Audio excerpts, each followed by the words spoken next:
ladidi nauya zamna kike ma ki bannawa. Ka bi dai a sanna halin ku nake tunawa.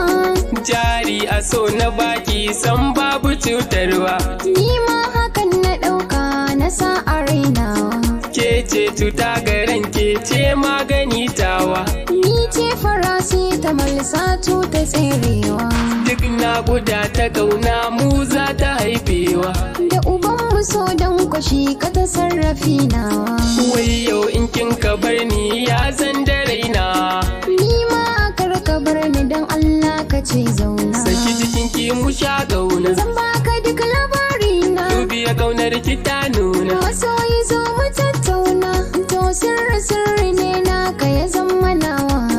Ke gimbiya ce Naka ya zama nawa. zan fado karki kauce. Dawa gero haɗa maiwa. Shinkafa ki tsince Na sawa ke na girka. kwarai Ka bani zaɓi.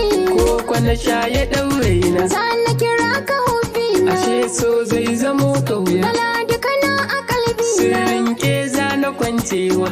Furta ba na harkar gwalso mana ne. Shirme gana aibin so dan larura ne. Murfe so jawabi dodo da tsafi. Ka dake ka jure. A'a ni ban fasa ba zafi ki jure. Dan ni ban ga aibu ba. Kama mu daure. Gidanmu ba za mu buɗe ba. Yau zan canza yare. Gida ba mu gaji rawa ba. Hawaye ka share. Da tsire ba na tsoka ba. Na hanta. Akwai ta Akwai ta mutai mu bar su. Mu ɗau ƙauna mu faro gini. sai ki taho da toshi. Na tashi na sanya leshi. Kin mu kawai mu bar shi. Mashin sauka harba ni. To ga magani shi. Kwarai kuma kayi burki. Asal da ka zo doki. Hawa doki ka koyan. Aradu sai da ke ladi. Ladidi sai da lalladi. Sai da ke ladi. Ladi